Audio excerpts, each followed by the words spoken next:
All right, welcome on into another episode of DCU Daily on So Curious. As always, we've got a lot to talk about today. From the world of Hollywood, we've got DC news.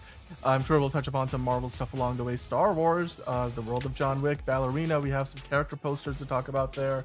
Of course, the Superman lawsuit finally came to a conclusion, so we will talk about that. That's the big DC news of the day. It is also World Penguin Day. So I'm sure you guys know where we're going to be going with that. But to do that and lots more, let's hit that news intro and get the show started. It doesn't seem to matter what I do. I'm always the number two. All right, mister, I need to paint my abs on to get nominated. You don't see Robert Downey doing that. You're kidding. Robert You're Downey. kidding. I can't open the envelope without the... Warner Brothers is heading back into the Matrix with a new movie in the works. Wonder what other surprises are in store. I want to be Bruce Wayne. I like that. You're gonna love me. There's the shot right there. That. Okay, we don't need to see corns. Right there. You look ridiculous. Well, not no more, he don't. What, dude? I can barely understand you. Your accent's insane. What the Give me a hand up. Nope, I'm actually okay. Thank you very much. Oh, wow. Wow.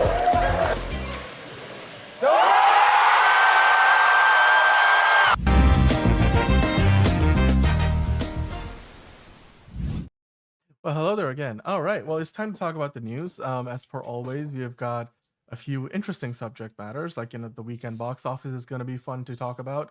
Michael B. Jordan, well, he's not just got Sinners out in theaters right now. There's another movie that he's working on. We'll get into as well. To do that and so much more, as per always, with me, I've got John. How are you doing today? Pretty good. Just slowly making the steps to get my computer up and running. So that's good. Very good. Then you don't have to see me on this fucking piece of shit camera over here. This fucking bullshit on this fucking computer. Don't have to deal with this garbage anymore. I'm just kidding. It worked well for 2 years, but then it was like, nah, we gotta sayonara. We gotta go off into the sunset. You're only 2 years old.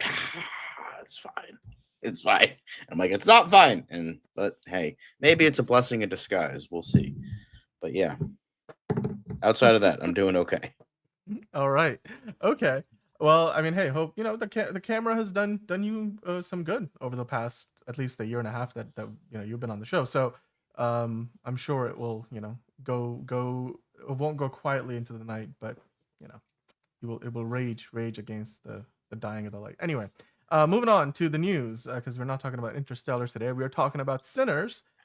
So John, of course, last weekend, Sinners debuted, and it beat all expectations, quite frankly. It actually came up as a #1 movie on the box office weekend.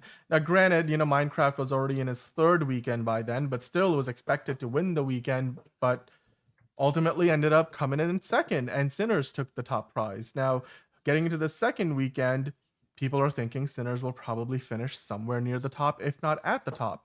And during the week, it's worked its way pretty much, almost to 100 million domestically. It kicked off to roughly half that last weekend, getting almost 50 million in just this opening 3 days.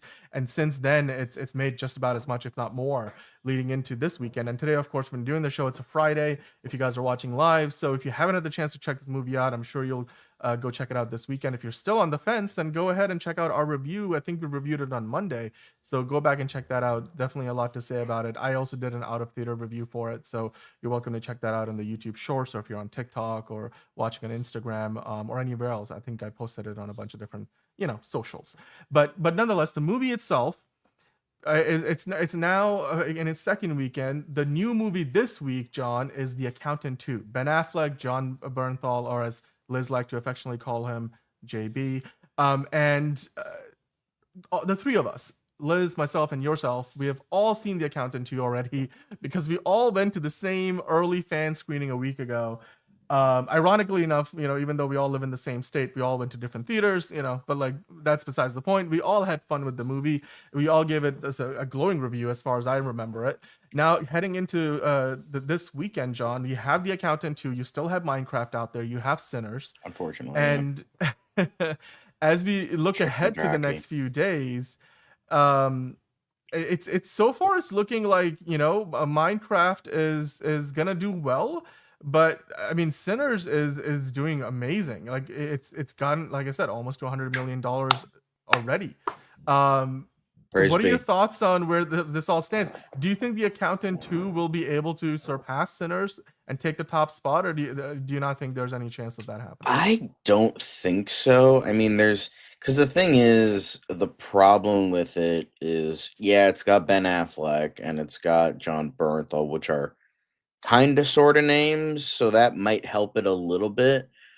But at the same time, it's an 8-year-old sequel, 9-year-old sequel.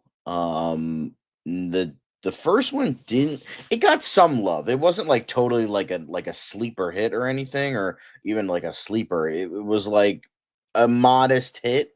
But it doesn't have like Anna Kendrick, which I don't know, might help certain things. Doesn't have like some of the other people in the cast of the movie. So I can't see it going over Sinners, because it's like, because a lot of people love Ryan Coogler, a lot of people love Michael B. Jordan, and they're more like current and they're bigger names. Like people, like even like I feel like general people know who Ryan Coogler is. Nobody fucking knows who Gavin O'Connor is, which is a shame, because I do think Gavin O'Connor is a great director, but nobody fucking knows who that is. So they're like, okay, it's like, oh, the Ben Affleck is the real driving force, and then maybe some Marvel fans that are like, okay, this is gonna tide me over until the Punisher special comes out on Disney Plus later this year, or early next year, whenever the fuck it's coming out. They're working on it. I mean, they could turn that thing around pretty quickly, considering there's probably not going to be many VFX other than blood and guts, I guess, which I'm sure they can do that practically. Yeah, so I can see it. Yeah, definitely taking over The Accountant, because I know we didn't talk about it here. We're going to talk about the movie a little bit later, but I was reading a article that the previews for The Accountant did not overtake fucking Revenge of the fucking Sith. Mm-hmm. And that's right a there. goddamn 20-year re-release. That's just sad. That's just fucking sad. The early numbers from Friday are indicating that on preview day Thursday, The Accountant 2 came in third. Like Sinners came in well ahead of the top spot. Then Revenge of the Sith came in second, the re-release celebrating the 20th anniversary, and now The Accountant 2 lands in third. Like you said, it couldn't even beat a 20-year-old movie. Which, I mean, look, The Accountant was never meant to be like a huge franchise. It's kind of akin to like John Wick. They're probably gonna make a little bit of money. The first one didn't even make like, what was it, like 200-300 million? It wasn't a very big movie, and it's also like 9 years old at this point.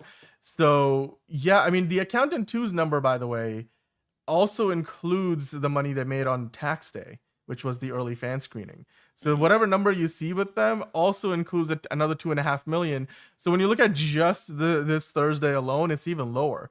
Like it's Revenge of the Sith came in at 3.4 million. This is from Thursday, and the Phantom Menace earned 8.7 million. Actually, no, sorry, that's the Phantom Menace is not the one. What we're talking about today is the Revenge of the Sith. So that's opening to, I think we're on 5 or 6 million, something like that.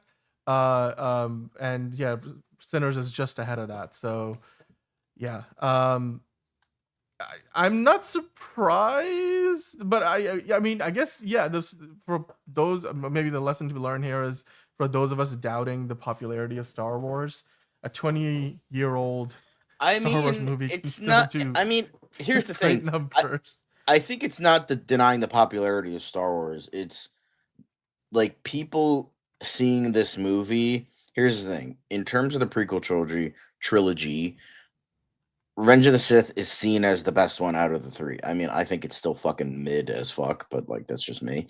But a lot of people love Revenge of the Sith. A lot of people do. I don't get it, but they do.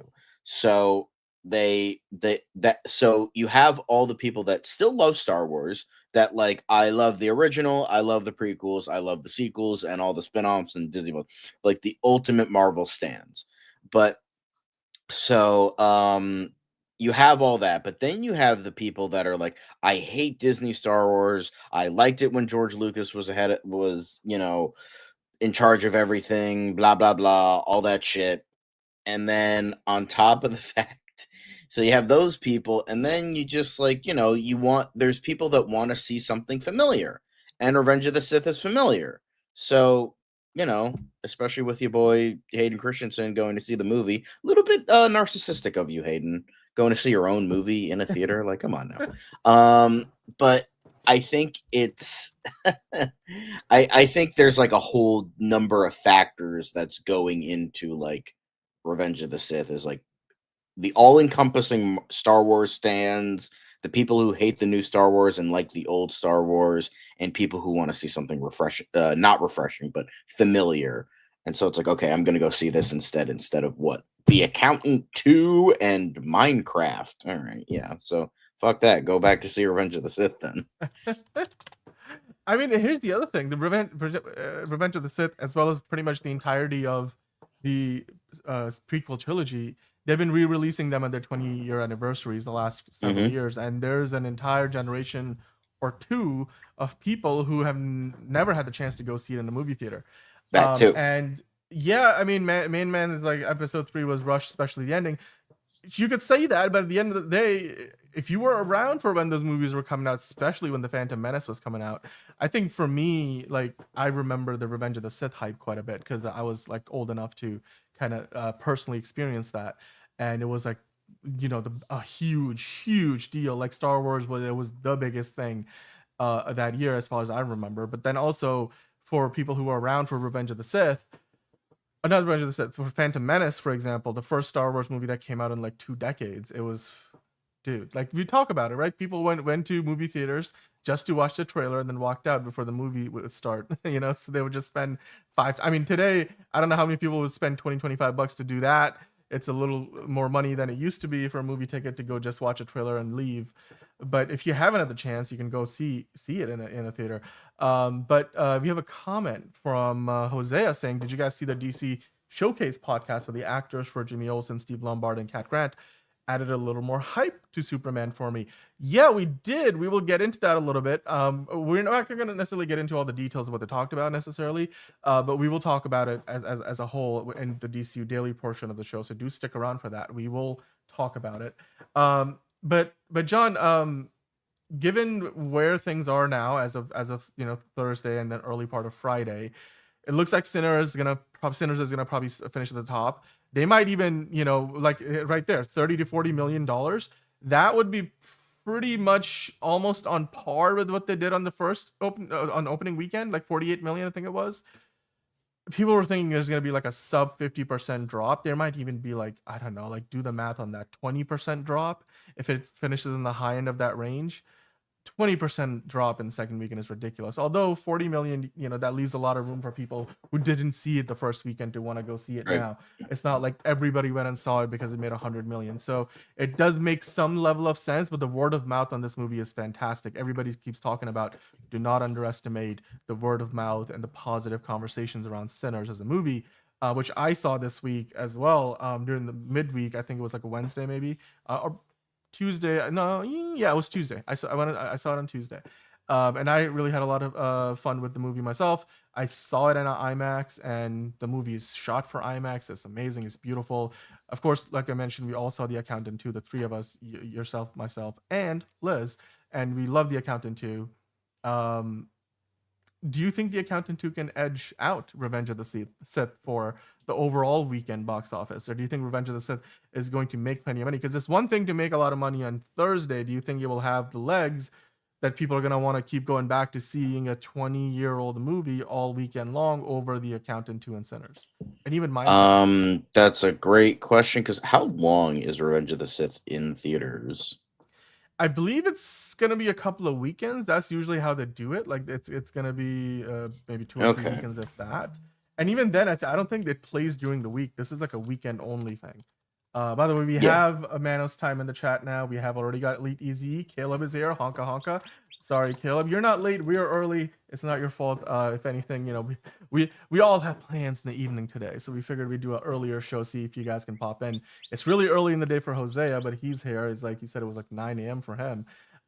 Elite Easy, I mentioned his here. Enterprising is here as well. Kyle, you're joining in early. Hunter Iggy joining in as well, of course. Main Man Fan, we talked about his comment. So yeah, I mean, John, they're only going to be playing it on the weekends, and I think for like a couple of weekends, if that. So it's not like you can go see it on a Tuesday. Revenge of the Sith. Right. So there is that as well, but I don't know. It is Star Wars as opposed to autistic Ben Affleck. Like, even though I think it's a better fucking movie, but that's just me. I think there's more to it than that, in the sense that I mean, look, the story ultimately is pretty straightforward, which I don't think anybody's looking for an Oscar-worthy script in this movie, The Accountant 2, and it kind of delivers on the premise, and then it does set up for the future, potentially a whole franchise around the. Yeah, if it makes money. If it doesn't make money, then we're not seeing that shit. What was the comment from Lee Easy? Just watch the interviews, are so good. James Gunn we trust. Perfect casting. The Jimmy Olsen is really Jimmy. He's not getting shot like some people. Okay. Well, to be fair, most people didn't know Jimmy Olsen was in BVS until the movie came out, and people went and saw the opening scene and were like, "What? That's Jimmy Olsen? What? He works for the CIA? Oh, he got shot. Okay." You know, that's basically how everybody processed that in BVS. Even on myself, like, wait a second, Jimmy Olsen? What? What is going on? Oh, he got okay. Never mind. All right. Well, there goes Superman's best friend. All right, moving on. Like it was. Zack Snyder hates the Superman mythos. So, but anyway, I digress. My personal prediction would be Sinners finishes at the top. The Accountant 2 over the course of the entire weekend probably finishes in second. If it comes in third, is because Minecraft comes in second. I would say Revenge of the Sith probably in the top 5. Because you know Until Dawn and The Legend of Ochi and what was the other one? The Shrouds. None of those movies I feel like are gonna crack the top 5, or maybe one of them does. I guess depending on, yeah, there's room for one of them to be in the top 5. But with that, John, let's keep the ball rolling here. We have to talk about some other news. We go from the world of movies at the box office to talking about streaming ratings. So. Of course, recently, I heard that Fiona's been watching this with her mom recently. She's been watching The Residence, and it's a new show that I saw a trailer for the other day. I logged on to Netflix, and it was like the top thing being recommended, and it wasn't in the top 10 in TV ratings that day. So now it looks like The Residence, which is basically a whodunit. It's a little over the top. There's some comedy to it. It's kind of like I would describe it with, it's like Knives Out, except with the sensibility. But actually good.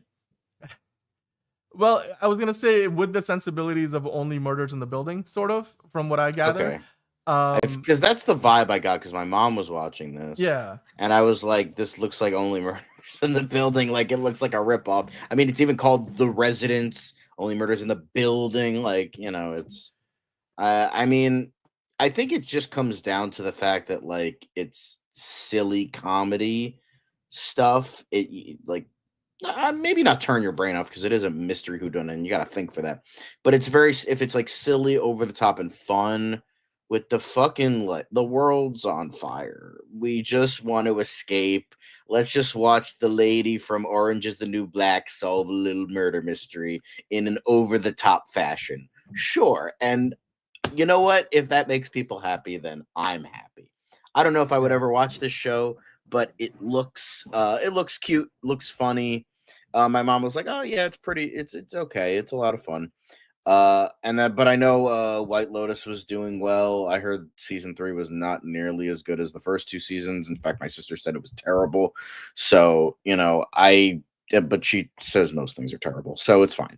But whatever people are watching, but I feel like I was like The Residence, really, and then I'm like, and I thought about like, oh, it's fun, it's silly comedy. People are going to be into that.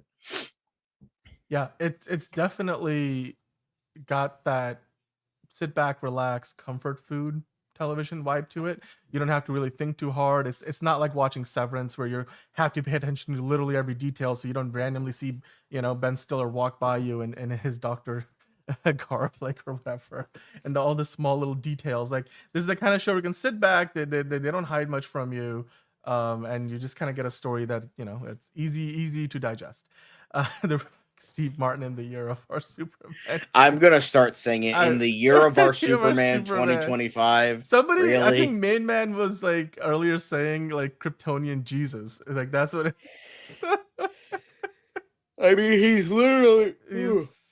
Even though he's I a mean, Moses story, people see him as Christ for some reason. But that's how it be. Grey's Anatomy, they're still fighting for relevance. That's nice. So that's the rest of the top 10. I mean, Moana 2. Bluey, I love Bluey being like Bluey, top 5. Hell do not yeah. underestimate Bluey. It's beating adolescence. Look at our boy. Look at our swole boy as number 2. That's definitely fun. Oh yeah. Dude, there's 24 episodes. I mean, I'm guessing that they're talking about the total number of episodes. So like with Reacher being in season 3, there's 24 episodes total. Whereas the Residence, there's only 8. So well, yeah, I'm sure clearly, because Grey's Anatomy says 443 episodes. Ridiculous. I mean, almost as many as NCIS, 483 episodes, which NCIS, of course, airs across many different streaming services. So you got Hulu, Netflix, and Paramount. In terms of original series, you have Severance there still in the top 5. The Pit dropping down to 6 now. God, the Wheel of Time is still relevant. I thought everyone was like, wow, this is nothing like the books, and it sucks. We're at it. They had a new season come out, right? And then what's the name of the lead actress? Rosamund Pike. She was on Graham Norton recently. So Although I'm really curious about the Pit, because like that sounds like a probably gonna get even though it like severed everything from Michael Crichton and like ER and shit like that, despite having Noah Wiley back. Honestly, it like I've seen nothing but praise for that show. Like I am thanks you can thank Christopher Landon for that. And the film Drop. Go see Drop, guys. It's an original film. Just like if you're like, you know what, I've seen Sinners 6 times already. Let's try something new. If Drop is still in theaters, go watch Drop, because that's also a really good movie. And it has your boy in it. So, Also, Hugo Millie's here. Hello, Hugo Millie. I need an Elder Scrolls adaptation. I've heard nothing but amazing things about the Pit. Like everything I see is like, this show is so good. Like, because it's like it brings that old school feel of like ER, 22 episodes a season, like that kind of old schoolness, but like modernized in all the right ways, and like one of the best like medical dramas and all that. So it's like that's definitely really interesting. No, please. Well, maybe from somebody that isn't named Amazon MGM, because they already fucked up Lord of the Rings. They already fucked up Wheel of Time. They're gonna fuck up James Bond. So like, I want to watch it. I've heard it's good. I'm starting it this weekend. I've kind of been sitting on it for a little while, but there's enough episodes now I can kind of binge a few of them. So I will definitely be doing it. I've already kind of figured out. I've basically like cheated and kind of found out what some of the episodes are about and seen some of the scenes, especially some of those one-ers that they do in the show. But yeah, I mean these charts are again pretty impressive. The SpongeBob is in the top 5 of top 10 acquired series, which I don't know why that counts as an acquired series when Paramount Plus and Nickelodeon are the same company. But anyway, top 10 movies, The Life List. I have no idea what that movie is, but it's on Netflix. Den of Thieves 2, so that's good. Wicked is still doing well. Craven is still having a renaissance on Netflix. Despicable Me 4, The Electric State. Wow. That movie definitely lost money for Netflix. But hey, those are the ratings. Of course, The Residence is the first time I heard the name, I was like, is that a new, I don't know, like medical drama procedural? Apparently it's, it's not. It's a new whodunit on Netflix, and of course, The White Lotus, and as well as shows like Reacher. I think you're thinking of The Resident. The top 10. The Resident is what you're thinking of. Yes, then I thought about it. I'm like, because in my head, I literally had the logo, which is like the words in like a red box outline, which is literally it's a different show entirely. Which I could not care for, and I think that got canceled too. So anyway, moving on to the next thing. Next Hunger Games a movie has now enlisted Jesse Plemons as the Plutarch. Heavens be, I could never pronounce that correctly, but that was the character name of the character that is played by the late great Philip Seymour Hoffman back in the original trilogy of movies. So of course we know that obviously Philip Seymour Hoffman passed away after shortly after those movies all finished coming out. So now in what is a prequel, essentially, Jesse Plemons takes on the role. John, is this one that you're familiar with, and are you Yeah. excited to see him, adding something to the franchise? Because this is, to me, on the surface, this is the kind of casting now where if you kind of try to do what they did with the X-Men, where they started with like their the X-Men First Class, and then they slowly almost retcon the entire story of the X-Men, almost to the point where the original trilogy mostly didn't line up with what they were doing, including Days of Future Past. If they tried to do something like that with this franchise, where all of a sudden in 5 years we find out these prequel movies are going to lead into a new iteration of the Hunger Games, which I don't think that's now the means case. that the original Hunger Games are not tied to this movie, except they're doing the whole thing. I don't think Jesse Suzanne Plemons Collins could is gonna continue do playing that. the character, is what I'm trying to say. Like, he would naturally age into that role, like what Philip Seymour Hoffman Yeah. played. But anyway, what are your thoughts I on this? mean, like, it was kind of sad seeing that because like I read the books and like it was so like awkward in the movie. Like obviously they couldn't help it, but it was like there was, from what I remember of reading the book, and and people in the comments feel free to tell me I'm wrong because y'all love to do that. So I remember like in the books there was like this really great like conversation between Plutarch and Katniss after everything was done and over with. She killed I think it was after she killed Coin, um, whatever it was. But they had this like really good conversation. But like in the movie, they couldn't have that because he died either prior to or during production, so they couldn't film those scenes. Right. So like Haymitch just had to come in and give Katniss a letter of like just like, hi, Katniss, thank you for doing this, blah blah blah blah. And what like this really good scene had to be diminished to a letter because unfortunately Hoffman OD'd. But it's sad to see, but I mean he was still great in those movies from what we got of him, because as one of the comments said, Philip Seymour Hoffman could act his ass off. Dude was one of the greatest like actors, like contemporary actors we've seen and we had, and such a shame that it got cut short. But even with that, I think Jesse Plemons is fantastic. I mean, he's no stranger to prequels, as he just played the flashback version of his character in Black Mirror in the USS Callister sequel episode. So, he's used to playing like prequel kind of flashback stuff. Anyway, but I mean, considering the fact they look kind of similar, I know everyone says Jesse Plemons is really like diet Matt Damon, or aka Meth Damon, as they say. But don't blame me, blame the internet. But I think this is a fantabulous casting. I think he is gonna do wonders. I don't know, because the thing is they casted nobodies as Haymitch and his girlfriend, so I can't like say anything about that. That's why it was a quick hit. Or like, hey, Skibbity Riz looking motherfucker is going to be playing Haymitch now. Cool, great, awesome. So I think Jesse Plemons, man, is fantastic, brilliant actor. He was great in he was great in a small role in he was great in Battleship. I loved him in Civil War. He was amazing. Okay. Rihanna, it was great in Battleship, that movie. Liam Neeson was great in Battleship. Brooklyn Decker was great in Battleship. Okay, yeah. So anyway,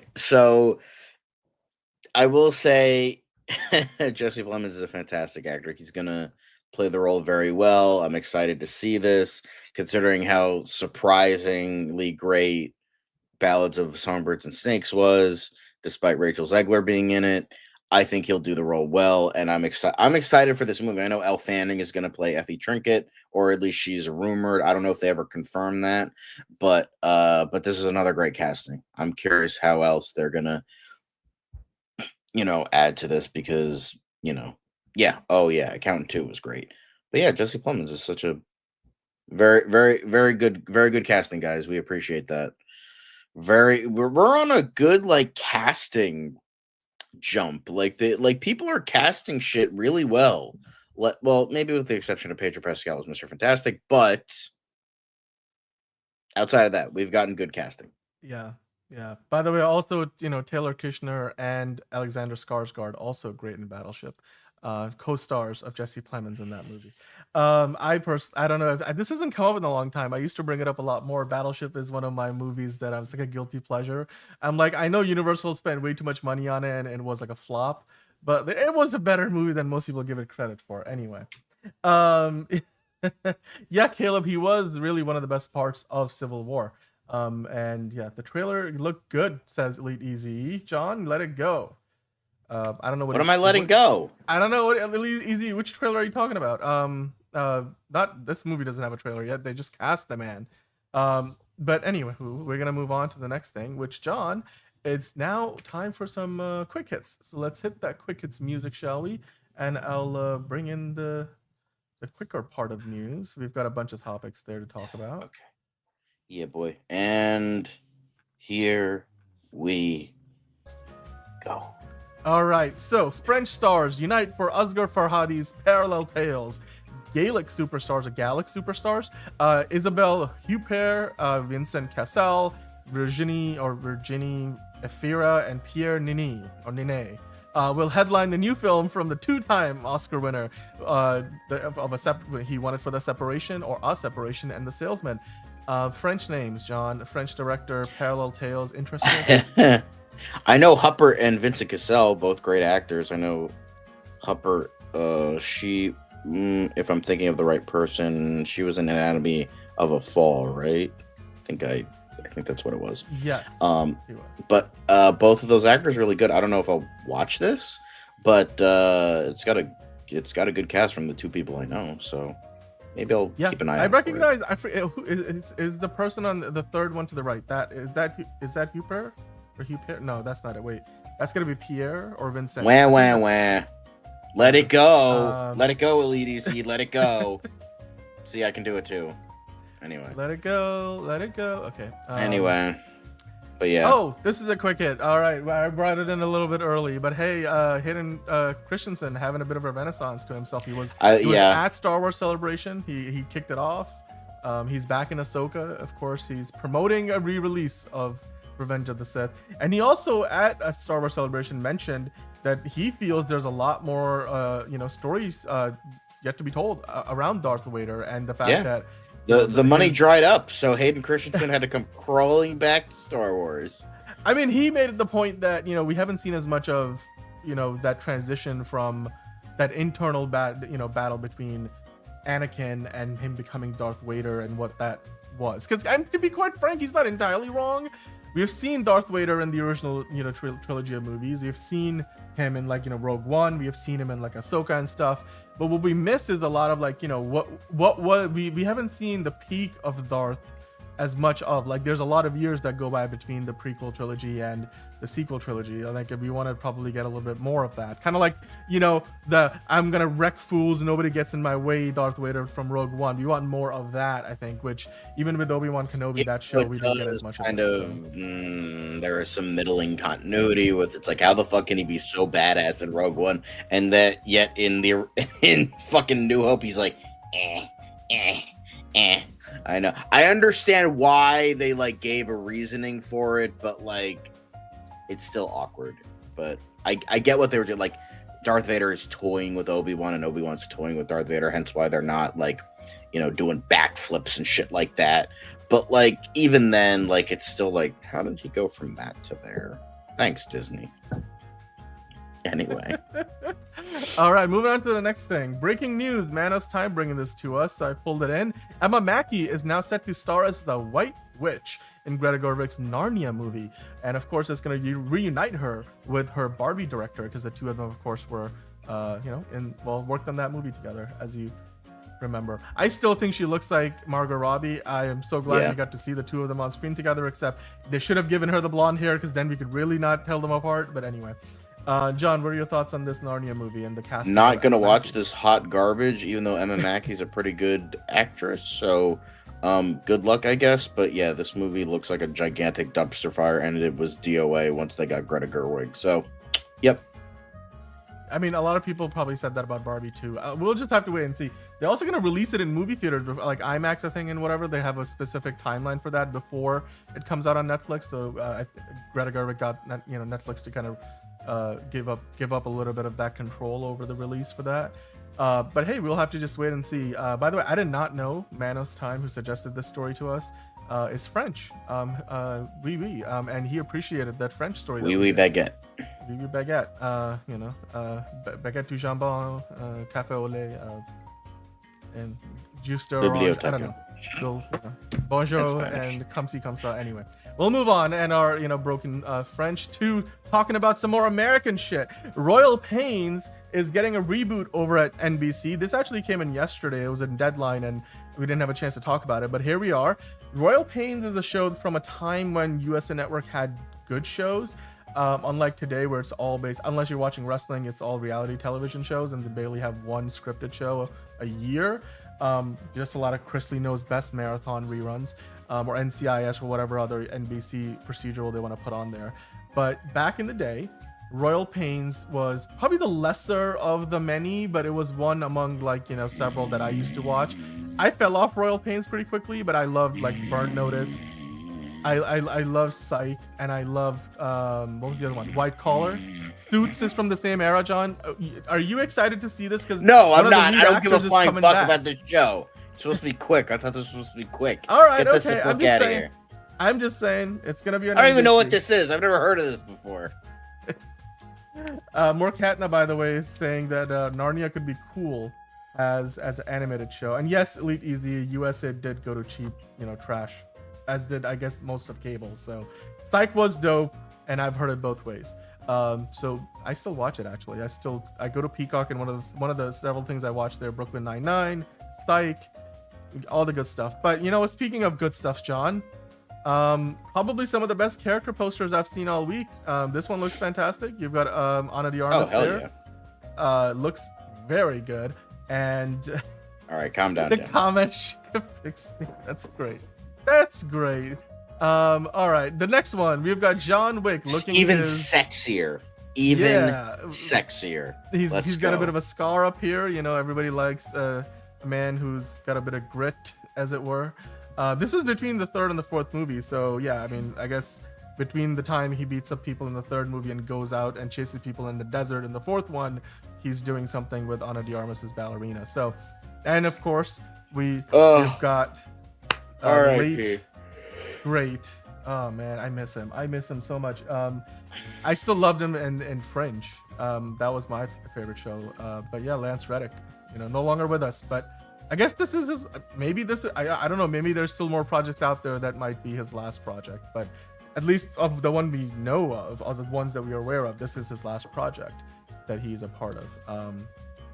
I don't know who this actress is, but cool, she's in the movie. Yeah. Of course, he's a big Man United fan. He's also knighted. So John, he's back, of course, the owner of the Continental. McShane. Hell yeah, Sir Ian McShane. I'm pulling up the wrong tab on mine. There we go. So this is actually not the only. Oh, there we go. He was in War of the Worlds. Gabriel Byrne? I didn't know he was in this. I did not know that either until I saw the poster. The dude is in the movie apparently. So there we go. Cool, Gabriel Byrne. He was the devil in End of Days. He was terrible movie, but he was great in that. Epix MGM Plus show War of the Worlds, not the BBC one that they're doing, not the Tom Cruise, but there was a really stupid one on MGM Plus or Epix as it used to be, and he was in that one. He was in there alongside, what's the other chick name? She's got like 3 first names. She was in a movie that was based on a novel last year. Anyway, whatever. It's gonna come to me eventually. But yeah, Gabriel Byrne also was in that show. Who this guy is, I have no clue. But yeah, he's in this movie as well. Guy. Every generic grungy white guy. Somebody tell us the guy's name. David Castaneda, I think, is his name. Well, cool. There you go. Anyway, we also have. I know Norman Reedus. I know who this is. So we do have Norman Reedus in this. Never took a bath since Walking Dead. Love the comment. Ouch. That's rough. Well, that's it for the character posters. I would say my favorite posters would be, yep, right there, Lance Reddick. in that order, and then John Wick, and then of course, oh god, like that's a fantastic poster. They should just make that the main poster of the movie. But moving on to the I will next say thing. her eyes look a little bit weird. Like they look like kind of like a little uncanny valley. Do they? I don't know. Oh, Manus Time saying he's that guy from Death Stranding. Oh, okay, cool. All right, moving on to the next thing. Charlie Chaplin. Really? Norman Reedus is the guy from Death Stranding? Really? Like, come on. This guy did not fucking die a horrific death in Blade 2 for being the guy in the overrated Hideo Kojima game that nobody fucking liked. Get that the fuck out of here. Anyway. Charlie Chaplin, everybody. Caleb was introduced to Reedus in Boondock Saints. There you go. And by the way, TC24. Yeah, Boondock Saints. Come on now. I'm proud of you. If you know, you know. I wonder if I have a pineapple laying around somewhere. Anyway, Charlie Chaplin's Gold Rush is getting a 4K restoration that will bow in Cannes and release globally 100 years to the day of the film's 1925 premiere. Wow, there's a new international poster of the film out there, and it is known as one of the best movies Charlie Chaplin ever worked on. John, what are your thoughts on this? Yeah, I think I do like Gold Rush. Out of the 4 Charlie Chaplin films I've seen, it's probably my least favorite. It's not a bad movie. It's a great movie, but I liked City Lights, Great Dictator, and The Kid a little bit more. But still a great movie. Very, very wonderful film. I wish I could see it on, this fancy. I mean, I think Charlie Chaplin but should get like a in memoriam Oscar for his stunt work, right? Like him, Buster Keaton. I mean, like, Give Tom no, Cruise straight one up, lifetime achievement for that. straight up, no. It's actually funny you say that because when that was announced, my buddy, he likes to have like funny captions whenever like news is announced, and one of the best he did, he's like, Buster Keaton retroactively gets 37 stunt performing Oscars after this award is introduced. It's like, yeah, pretty much like they better like do like a slew of fucking like retroactive of the achievements that a lot of silent actors did at the time. So yeah, it's just like you got like, especially Buster Keaton. What Buster Keaton did for stunts was immeasurable. The And then dude I think Harry like, Lloyd was another one. crazy. Charlie Chaplin, of course. Like There was I have Laurel and Hardy. I remember those guys. Like some of the stuff they would do, like rolling off cliffs without any kind of harnesses and stuff. Like yeah. if you hit a tree, you hit a tree. If you Just- fell into an abyss, you fell into the Even abyss. the Marx Brothers, I would say, although Yeah. that's more into sound, but like Yeah. what a lot of those guys did, just fucking literally. I mean, if you have not seen it, fucking watch The General. Like that, the amount of shit Buster Keaton did in that fucking movie is just wild. Like obviously his entire career is amazing. I feel like in a couple of years when they do the first year of the stunts category, they will definitely do like a whole tribute across the show because they should. It's deserving. There's so many great stuntmen both on camera, the ones we know about and the ones who don't have their names popping in the limelight because the Ryan faces get Gosling replaced. Fall Guys of the world. Yeah, exactly. There's so many. I mean, I watched the Corridor Crew channel, and they do a lot of like stunt reaction stuff, and so they'll bring actual stunt people talking about the stunts they did in some movies as well as other ones they're talking about, and it's just some of the stuff we see in all these big action adventure movies wouldn't be possible without the stuntmen that take all the risks. But speaking of taking risks, Sydney Sweeney is going to be starring in John M. Chu's Split Fiction. It's a film adaptation. It's going to have the Deadpool and Wolverine writers, Rhett Reese and Paul Wernick. So, John, is this one that you were interested in? It's based on a video game, Split Fiction. The developer, Hazel Light Studios and publisher Electronic Arts, are pairing up here and bringing in John M. Chu to direct. It could be good. Same friend who was talking about like Buster Keaton getting 37 Oscars after the stunt category becomes a thing. Yeah. He was saying, again, I've never played the game. I don't know anything about it, but he was saying like he doesn't know how this adaptation is going to work, considering that both the characters are British. So I don't know how Sydney Sweeney is going to play one of them. I guess maybe she can do an accent. She'll either put on an accent or they're just going to make them American. And what he was saying, he's like, I've played the game and it was not a very good story based game. It relied heavily on the gameplay. So essentially, when you're making a movie about a video game whose gameplay is the best part of it, that's going to be a little bit awkward. So maybe they can do like an Until Dawn and just kind of make it loosely based on the game, because Until Dawn doesn't even is not even recognizable as the original film, so as the original game. So maybe they could make it work, maybe they could not, I don't know, but yeah. I mean, initially this story came out earlier this week, and we knew that Sydney Sweeney was gonna be executive producing it, but now we know she's also starring in it. The game features two main characters, Mio and Zoe, so I'm assuming Sydney's gonna be playing Zoe, so I wonder who's gonna play Mio. So that will be interesting. I mean, to me, this is also like, hey, Sydney Sweeney, the next Tomb Raider equivalent franchise. Come on, son. I can buy into that. Like, I'm sure a lot of people would love to see that. But we'll just have to wait and see until the movie comes out. In the meantime, let's move on to the next thing.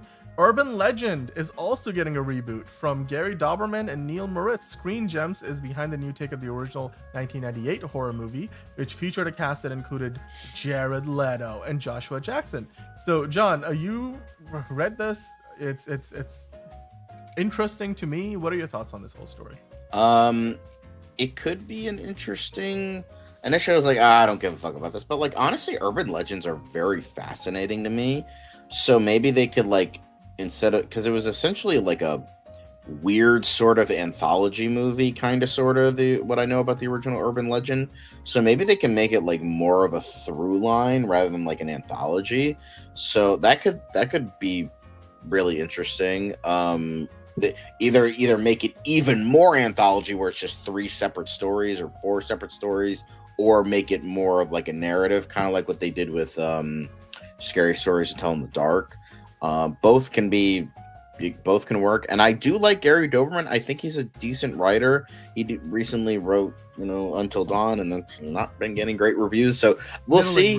But we'll see. I think he's I think he could do it. I think it could definitely be an interesting new take. I don't know if I would watch it. I would have to see a trailer, as Liz would say. Gotta see a trailer.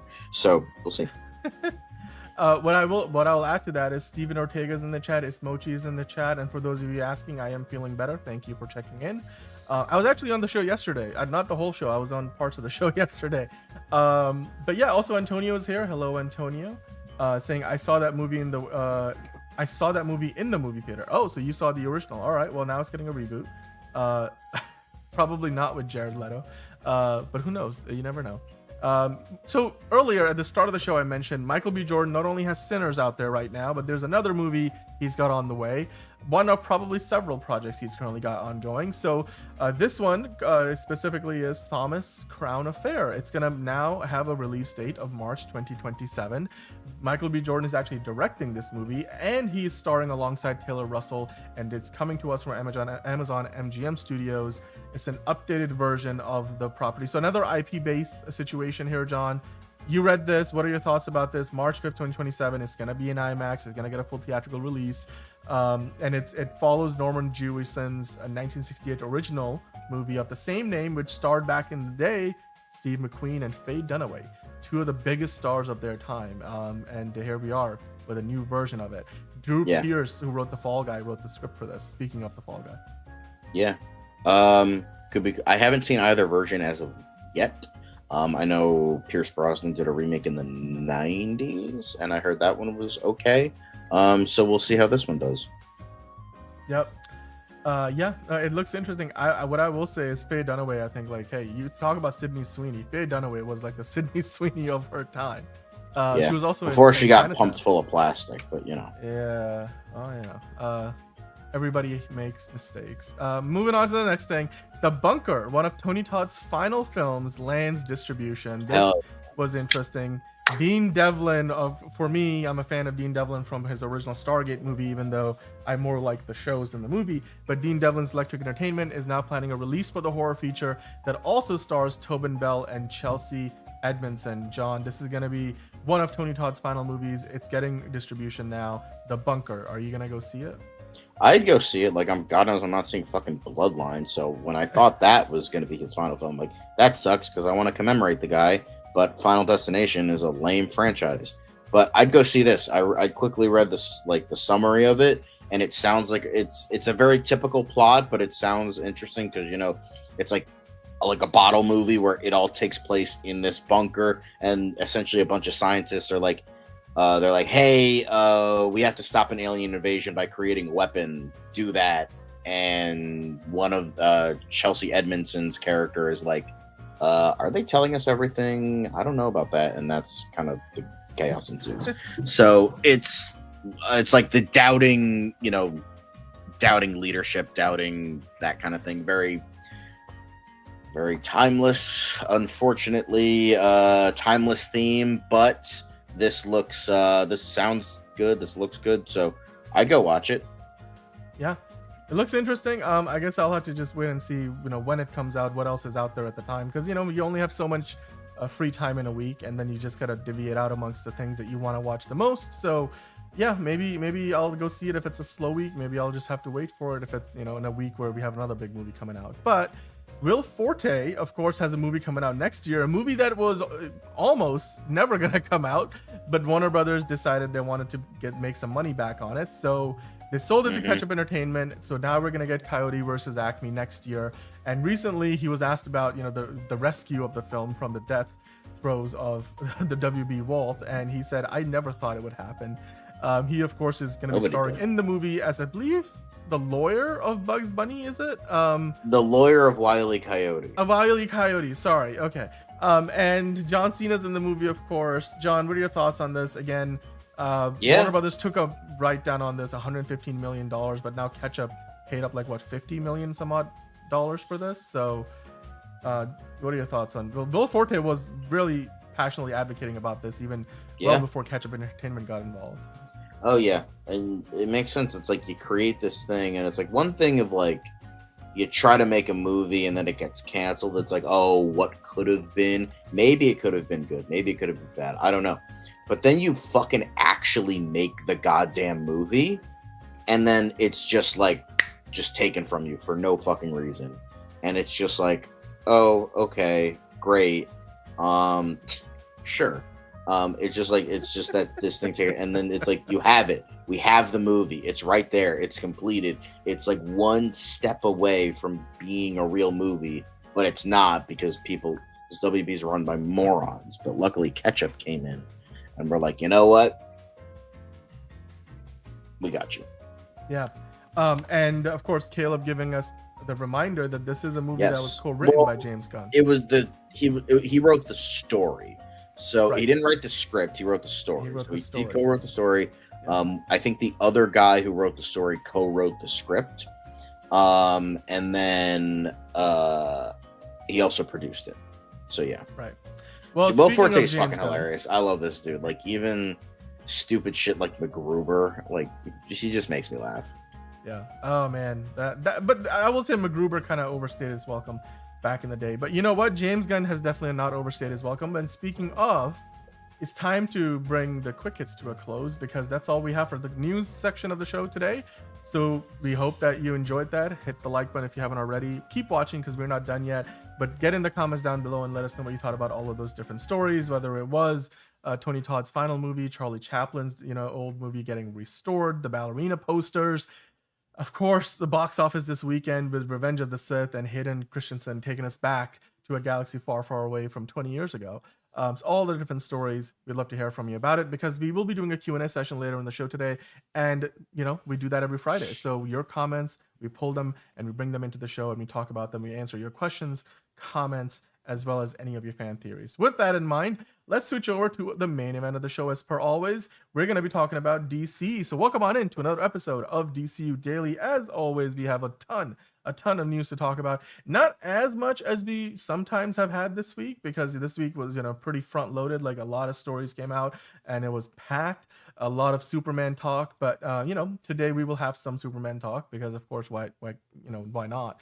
And we will have some Shazam talk as well. But John, what's the story that you're most looking forward to today from the stuff that we have from DC?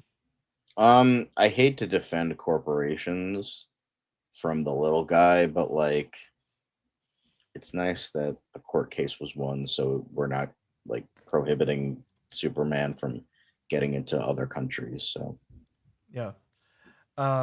You made that sound like Superman is like an invading force or something, but no, I didn't mean to yes. sound it like that, but like, you know, I just it just like it like just let the people in Canada and the UK fucking see the goddamn movie. Why you gotta be like, but technically it's like, well, you're still fucking making money on it. Goddamn.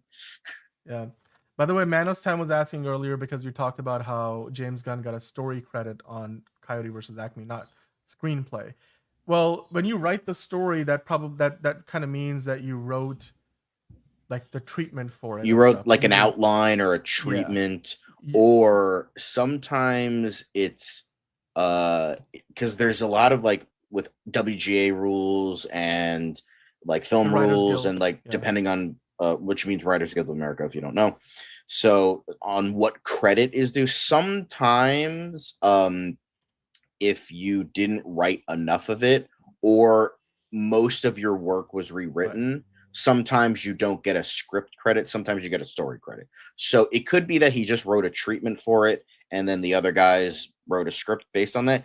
Maybe he did write a script and most of it just ended up getting rewritten. We don't know, because I remember Tom Mankiewicz was like a famous case of writing the original. Speaking of Superman, writing the original Superman movie. Originally, it was a Mario Puzo script, and they read it was like a 300-page script, and they're like, we fucking can't use any of this.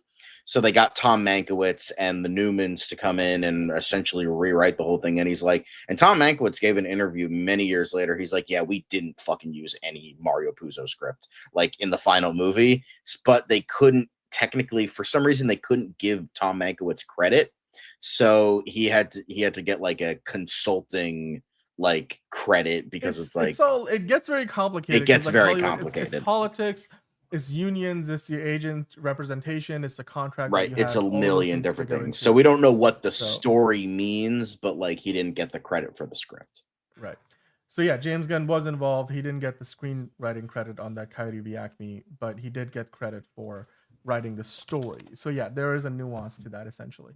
But anyway, moving on to the first piece of DC news today that we have to talk about. It's Shazam director David Sandberg. Of course, he wanted to, quit working on IP-based movies entirely after directing Shazam 2 because he got death threats and he just felt like, there's just some very crazy fans out there and it's not worth it. Caleb It's not just worth all really the fucking trouble. hated Shazam too. It's Probably most of must the death be. threats were from him. I mean, but the reason why this is a story today is because, he's the director behind Until Dawn, which releases this weekend, which is also based on, of course, a video game. So another IP-based movie. And, David Sandberg is somebody who works in the horror genre, always has. And he sort of brought that sensibility to the Shazam franchise as well. Now, of course, going to Until Dawn, which is, like I said earlier in the show, is getting middling reviews. I mean, John, I think you might try to see it this weekend. Yeah. But what are your thoughts on the comments that David has made here? This is not the first time he has talked about it, and we sort of like talked about literally him saying the exact same thing before. But clearly, it didn't drive him away forever because he's back doing Until Dawn. Yeah, and it's kind of a shame because like I can see where he's coming from. Maybe it was a studio thing, maybe it was his thing, maybe it was a writing thing. We don't know. Maybe it's not his fault, maybe it is, but like Until Dawn is like absolutely nothing like the game, and a lot of people are pissed about that. So my man is probably still getting death threats just now from the Until Dawn community rather than the DC / Captain Marvel community. Caleb was like, who cared enough about Shazam to give him death threats over that movie? Which I'm like, it's not like they were $1 billion movies. I don't know. Some people are really intense. But I think like fucking like Snyder fans are still championing like fucking restore Starverse. It's like, all right, yeah, people are dumbasses, people are idiots everywhere. But I think I feel because I saw bits and pieces of Annabelle Creation. I remember liking some of that from what I saw, and then I've watched Lights Out, which was good. It should have been better, but it felt very awkward at times. But it was overall pretty creepy movie, and I loved both of his Shazam movies. I'm curious about Until Dawn, considering I never played the game, so I don't know anything about it. I'm sure all the video game fans fucking hate it, or are going to hate it. So we'll see about that. But I just hope he has a good career ahead of him because I love those Shazam movies. I think Lights Out is pretty good. From what I saw of Annabelle Creation was good. And I think he's mostly made good movies, so I hope he has because it was like it was kind of nice to see like a guy who like had this rinky dinky YouTube channel and then managed to be a fucking studio director directing movies featuring like Superman and shit like that. So like I don't know, it's just like that's a nice like as a guy who's on multiple rinky dinky YouTube channels. Who hopes to make big movies someday. It was nice to like see that journey for him, and I would hope that journey continues and it doesn't end. So, and his YouTube channel, it's pretty sure he still posts. It's Pony Smasher. It's I watched some of his videos. He did a lot of like production stuff on Shazam when that was coming out, so that was a lot of fun to watch. But yeah, I kind of get it, but like when it comes to like major IPs, you're gonna get fucking death threats.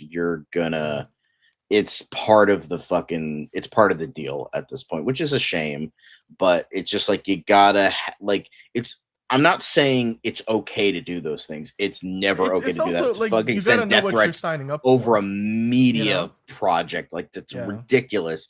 You gotta have I hate that, and I hate that that's a reality we have to live with. But it is, so like you kind of have to have a thick skin a little. I'm not saying he's like a pussy or anything like that. I'm not saying he's a wimp. I'm just saying like, especially if you're inundated with that, like Kelly Marie Tran, Ahmed Best, literally any Star Wars actor that isn't fucking Harrison Ford, Mark Hamill, and Carrie Fisher. So you're gonna get all that. You're gonna get like fucking Gal Gadot and Rachel Zegler and like all these people. Like you're gonna get into. So you unfortunately have to have a thick skin. It's an unfortunate reality, but it's a reality we got to live with. So it sucks that he's like, I made these like fun super movies, and like people are being like, you should fucking jump off a bridge. It's like, all right, really? Like, come on. It's like you said, it's all a matter of just when you sign up for these movies, you at this point you got to know what you're in for. There's always gonna be people out there who make these franchises their absolute life, and so they're gonna treat it with this incredible sense of like personal investment. That, I mean, honestly, it's a movie at the end of the day, right? Like there's one bad movie, the next one might be good. Like, but he also doesn't come, from a Hollywood background necessarily, right? So he it probably hit him like a sack of bricks. So and to each their own. But best of luck, and hopefully Until Dawn leads to other bigger and better things for him, including maybe even the franchise itself. We have just some geeky guy in the chat saying the only way that the Snyderverse is probably going to get restored is if James Gunn lets Zack Snyder finish his vision in some animated form. Which, hey, look, they're friends. They've met recently. I mean, they work on the same lot, so you never know what's possible. Maybe even Zack Snyder could direct something in the DCU sometime down the line. But speaking of, not so much the DCU, John, but it is World Penguin Day. So what better way to celebrate World Penguin Day than just go on and put Max on and on your TV, on your phone, wherever you have your streaming service, and start streaming yourself the Penguin. Mix those flavors again, baby. Let's go. It tastes better. Trust him. Trust Oz. He knows what he's talking about. Just skip a scene about that whole Wick and Penguin situation, and like the last episode. That's was it the second last episode? Was it the second last? It was the last episode. It was the last. I buried it so deep, the trauma. But anyway. Bitch. So yeah, World Penguin Day though. There was a movie called The Penguin Lessons playing recently. I don't know if it's still out there. It had Steve Coogan in it. That looked interesting. So that's another one. Fun.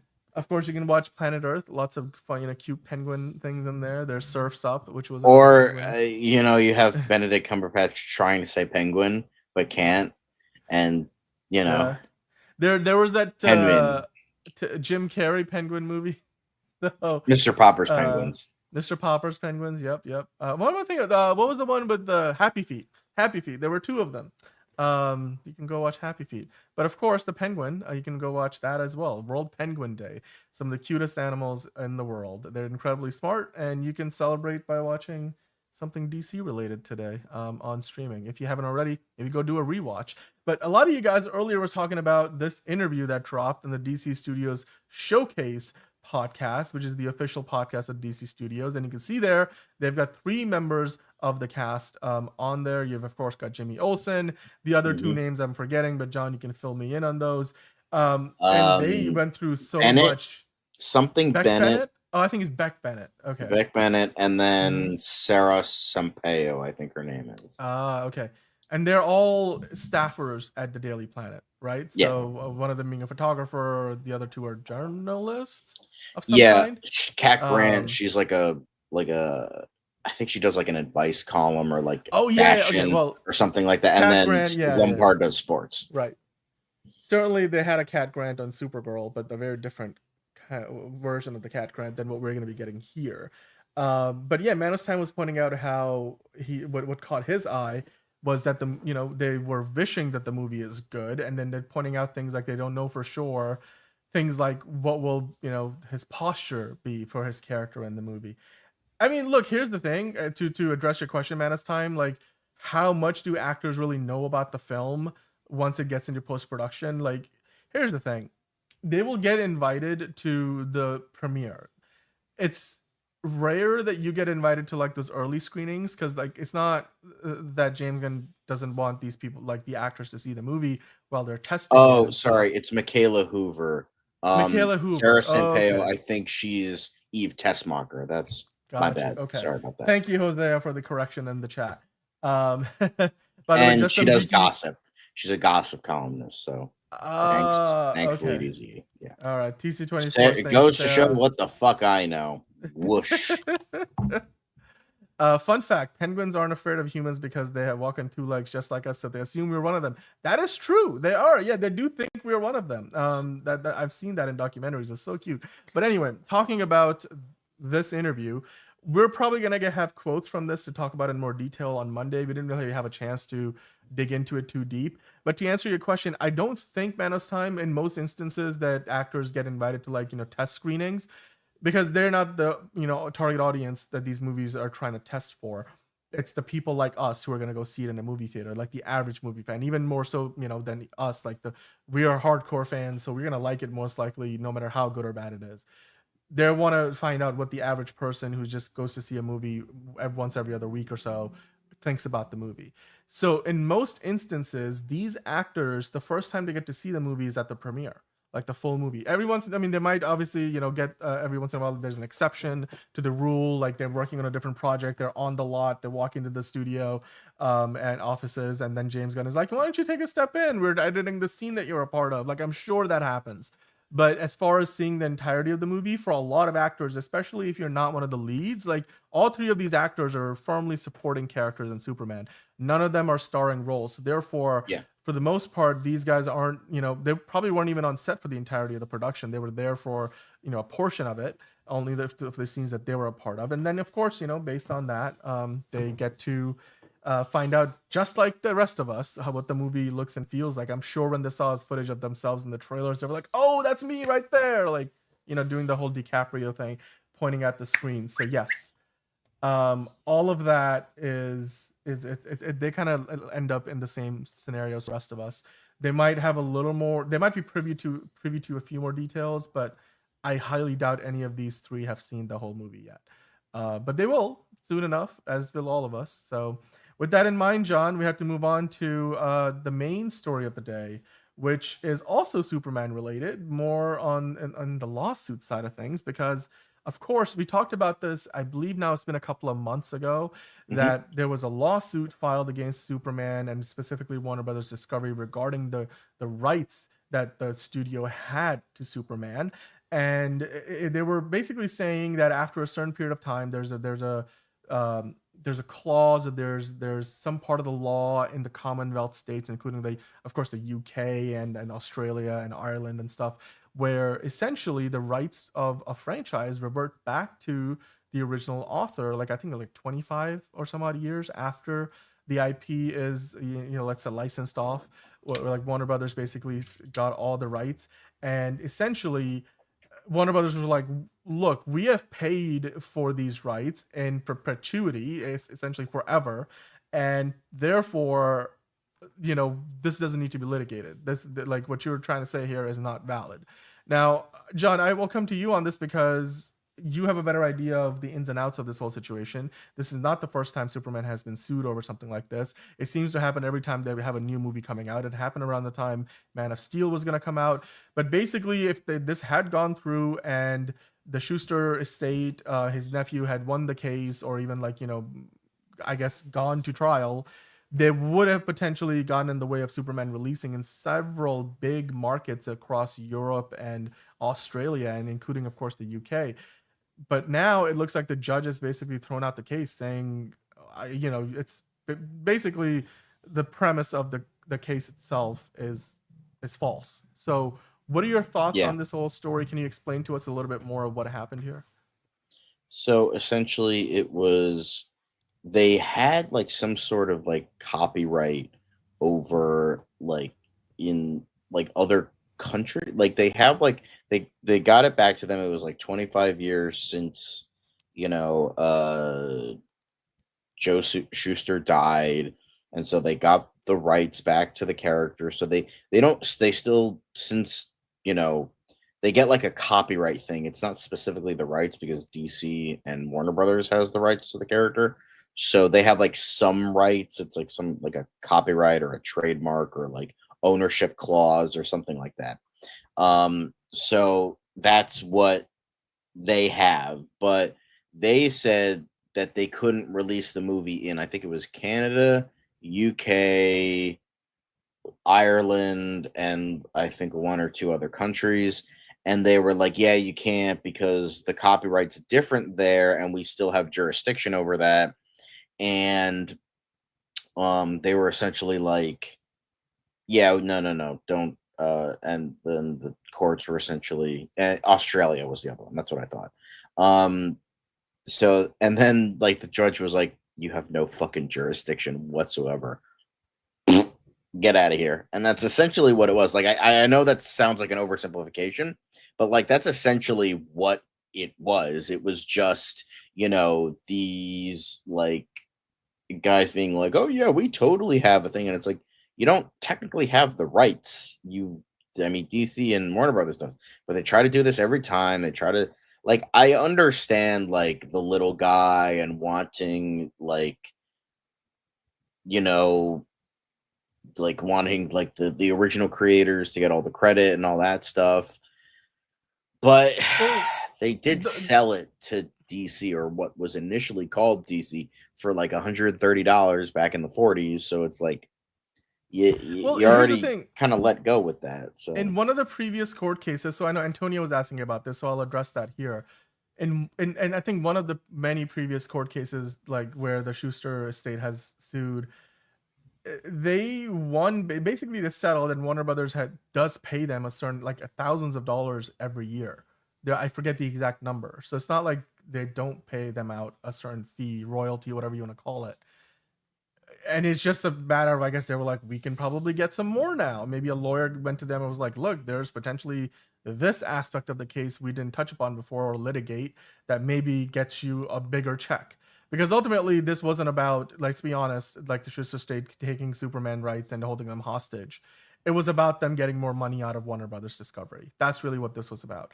And essentially what the court did here is said, look, this doesn't belong in federal court. So what happened today is they have refiled this case in New York State Court, which means that while this is at least the case in question is gone, the new case that's filed in state court potentially there could be something to it. But I imagine if it didn't hold any water at the federal level, then at the state level, I don't know how far it would go there either, considering that Warner Brothers has won this battle like several times in the past. Not to mention, like you guys said, the family does get paid royalties every year by the studio anyway. So, yeah, I don't know how much further they can take this. But if there's more developments on this, we will follow it, of course. What this does mean for Superman this year is that the movie will release everywhere on July 11th to July 12th, and including the United States, of course, as well as the countries in question, in this case, Canada, the UK, Ireland, and Australia. So the federal judge on Thursday dismissed this Superman co-creators estate in their bid to reclaim foreign copyrights and blocking the new film, citing a lack of jurisdiction in those markets. So yeah, with that in mind, we'll just have to keep an eye out and see if something else develops here. If that Yeah. state case, in the New York State courts, if that goes anywhere, if that gets thrown out. If that gets thrown out, then I gotta imagine that's it. Like that, there's no more you can do. So yeah, but the good news is Superman will be releasing as scheduled, as planned. Just won't pretty much release in everywhere. China because they hate Yeah. us now because Well, yeah, leader of the that's a free whole world's different an idiot. situation. Yeah. Elite is saying even Ireland deserves some hopeful Superman stuff. Well, for those of you guys watching from Canada, Ron is in Canada, the UK, Ireland, and Australia. I know at least one of you guys watching is in Australia, so you will get to see Superman as planned, as scheduled. And, Lenny will we get couldn't to be see it happier. okay. Remember hashtag Yes, remember of Lenny course. because she hates Of us now and course. doesn't want to come back. It's yeah, But before I head out, because John is gonna do the Q&A session with you guys, I have to head out, and I've got some plans this evening. But John will finish things off with the Q&A session. But before I do leave, just some geek guy threw in a super chat that I wanted to run by you, John. He said, "Hear me out. Brainiac should be the main villain of the first DCU Justice League film. Also, I think Batman Part 2 will get canceled." I'll address the Batman Part 2 question first. Just have no idea what to think about that at this point. Like literally, as far as Matt Reeves is concerned, the last time we heard from him, he wants to film it by the end of this year. The rumors from Jeff Snyder and everybody else about like he might be looking to walk away from it for whatever reason, the logic doesn't make sense because Robert Pattinson said that he will be available to film, so I don't think he's going to be the one behind any delays. And I also don't think Matt Reeves sits on the script for 2.5 years. And then somebody gives did up. have a comment about that in the So- comments I'm going to start soon. So there is that as well. So we will dive to that, much more closely. But yeah, I just don't think Matt Reeves is going to walk away from this after working on it for as long as he has. The Brainiac question, though, John, I'll leave that up to you, and then you can take it over from there into the Q&A session for the day. Sure. I do declare that I don't think that I don't think so. Like it's just like Brainiac. I feel like we haven't gotten Brainiac for so long as a Superman villain, and he can be a Justice League level threat, but as a Superman villain, he should be in a Superman film first.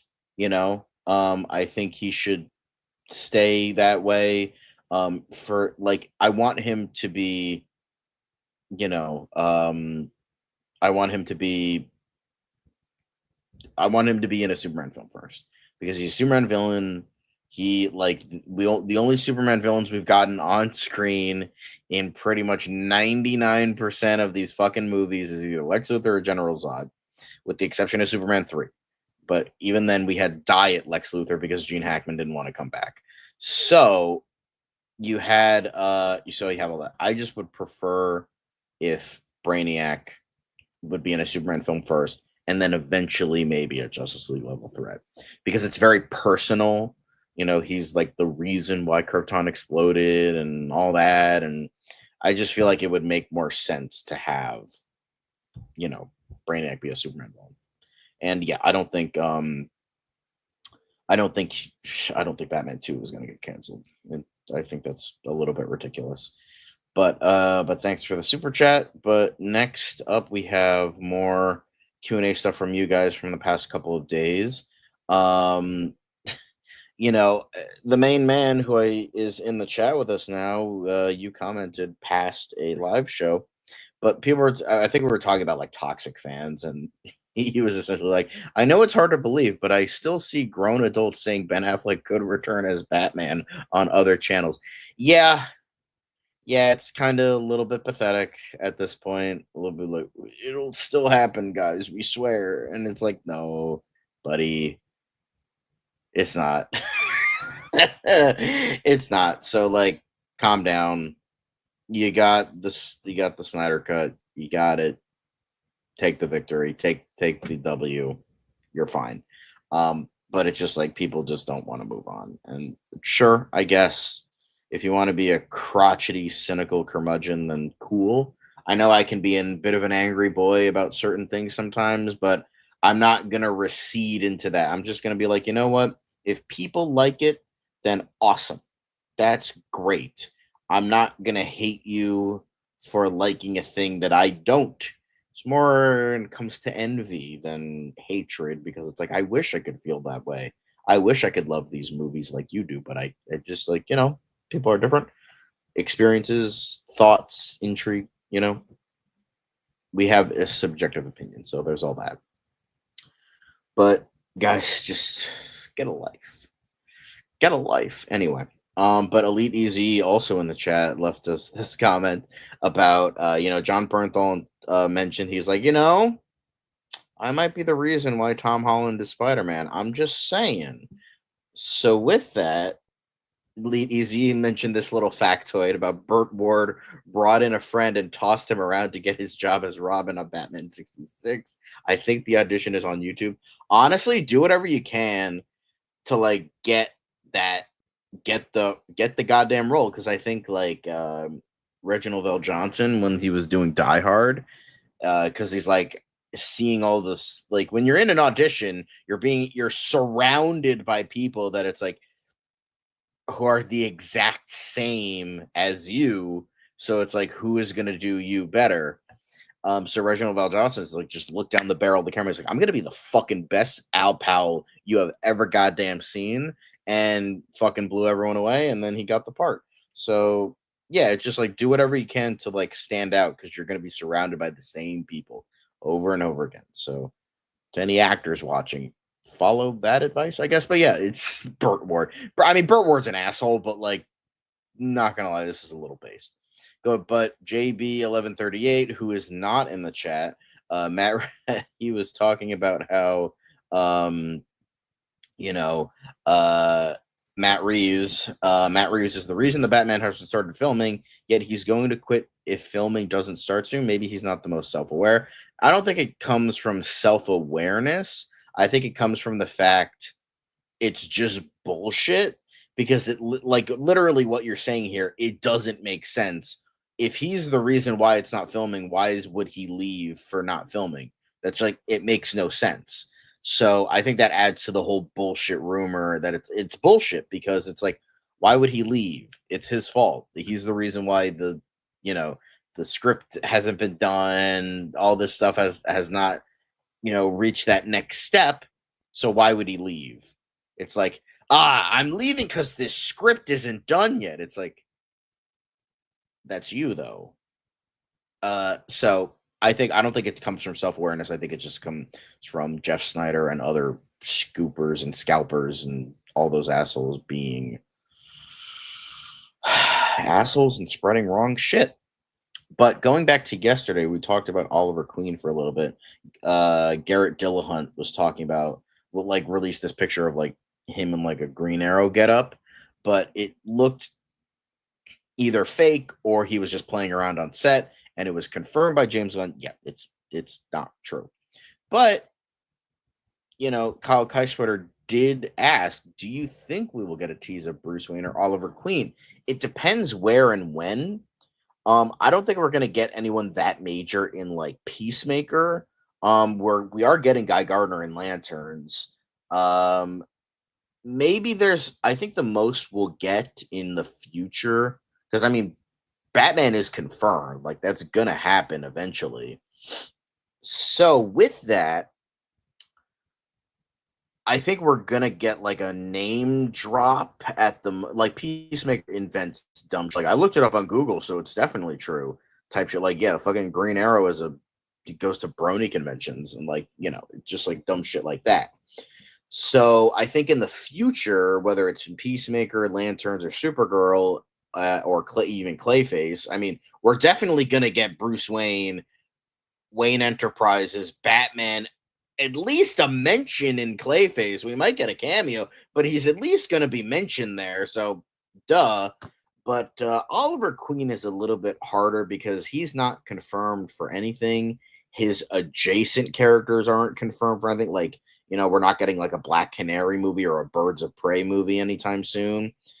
That was never released. Like, the most we would like maybe see as a Green Arrow reference is in the Teen Titans movie if Arsenal is in it, or Speedy, or Red Arrow, whatever their name they're going to choose. We might get like a reference to Oliver Queen there if Arsenal is used in that movie at the very most. I don't think we're going to get him in Peacemaker outside of like the reference of like, you know, Peacemaker being an idiot. I don't think we're going to get him in Supergirl. And yes, him and Hal Jordan are friends in the comics, but I think they want to, with how that show is, I think they want to focus on just the dynamic between John and Hal, and then throwing Guy in there for a little bit. I don't think we're going to get like, oh, we're trying to build this rapport. Oh, by the way, Oliver Queen. I don't think that's going to happen. So, you know, I think we might get like a mention here and there. I don't think we're going to get a tease or a cameo from either of them for a while. Clayface at the very most for Bruce Wayne, but Oliver Queen, I don't think we're going to get anything. But that is it for the questions and comments from you guys. And with that, we thank you for watching. Well, I thank you for watching because Dan doesn't love you guys like I do, so I stay and he leaves. But thanks for watching, guys. Make sure to like and comment and subscribe and hit the bell so you know when we go live. So if we go live earlier than normal, then you know. But wanted to thank everyone for watching. You have Main Man Fan, Antonio Baker, Caleb, Manos, Elite Easy E. I think Hunter Iggy was in there for a little bit, just some geeky guy. TC24, Hosea. I think I don't know if I mentioned Manos Time, but Manos Time as well. Mark Kana was in there for a little bit. Jalen Harris.